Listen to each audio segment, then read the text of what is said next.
everyone, my name is Aarti and you're watching HW News. For more than a month now, protests have rocked Sri Lanka. The economic crisis in the country has only deepened and common citizens are struggling to make ends meet. Amidst this, the calls were growing for the Prime Minister and President to resign. Prime Minister Mahinda Rajapaksa and his brother, President Gotabaya Rajapaksa, hail from the Rajapakse family, which is the oldest and the most powerful political family in the South Asian country. However, the protests have dented the Prime Minister and President's standing. Both of them, however, have defied the protesters and refused to resign despite the public pressure. But yesterday, the Prime Minister finally gave in to the demands of protesters and announced his resignation. Prime Minister Mahinda Rajapaksa resigned from his post. This came after violent clashes erupted between pro and anti-government protesters outside President Gotabaya Rajapakse's office in Colombo. After his resignation, violence erupted across the nation. As per the police, 5 people died in the violence in the nation on Monday. The Rajapakse family's ancestral home in Hambantota was also set on fire by the protesters. Let us look at what happened in the last 48 hours in the island nation. On Monday morning, a violent clash erupted outside President Gotabaya Rajapaksa's office following reports that Mahinda Rajapaksa may offer to step down as Prime Minister. Pro-government groups attacked anti-government protesters and more than 150 people were injured in the ensuing violence. Following the violence outside President Gotabaya Rajapaksa's office, the government imposed a nationwide curfew and deployed army troops in the capital city. In the aftermath of the violence, Sri Lankan Prime Minister Mahinda Rajapaksa resigned from his post. Sri Lanka's Health Minister Professor Channa Jayasumna had also handed over his letter of resignation to the President.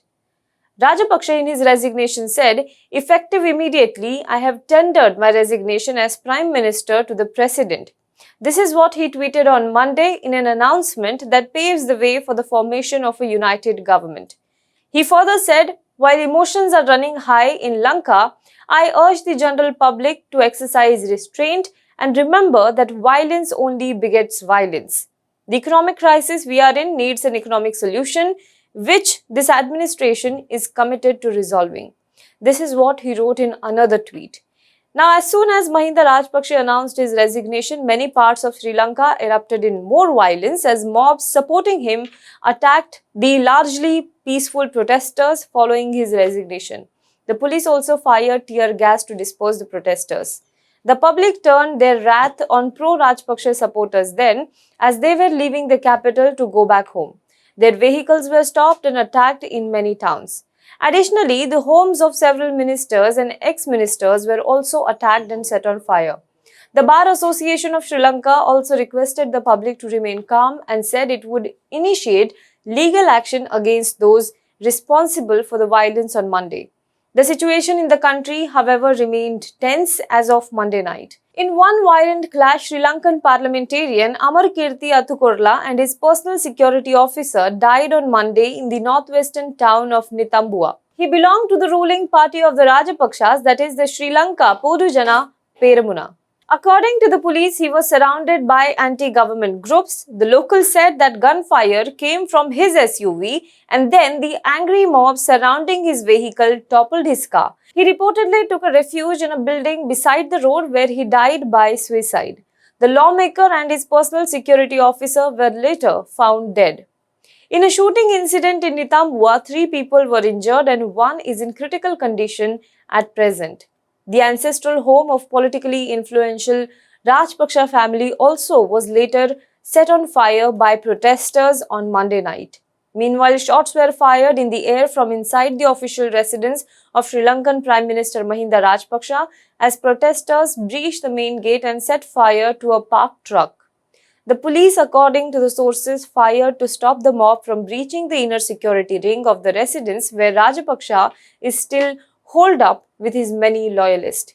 The opposition parties, meanwhile, are now demanding the arrest of Mahinda Rajapaksa for inciting violence against anti-government protesters who so far, according to them, remained largely peaceful.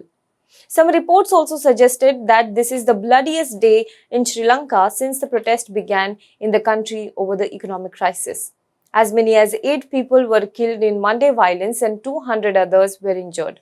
Sri Lanka's Attorney General on Tuesday also asked the police chief to conduct an urgent and full-fledged investigation into the violent clashes. The United States, European Union and the UK have also expressed their concern over the situation in Sri Lanka. The US State Department's Bureau of South and Central Asian Affairs in a tweet said that it is closely monitoring the situation in the island nation. It said, and I quote, "Closely monitoring the situation in Sri Lanka. We are deeply concerned by the violence against peaceful protesters and innocent bystanders and are urging all Sri Lankans to focus on finding and enabling long-term solution to the country's economic and the political challenges." This is what the department tweeted. Do let us know what you think about this in the comment box below. For more news and updates, you can log on to www.hwnews.in.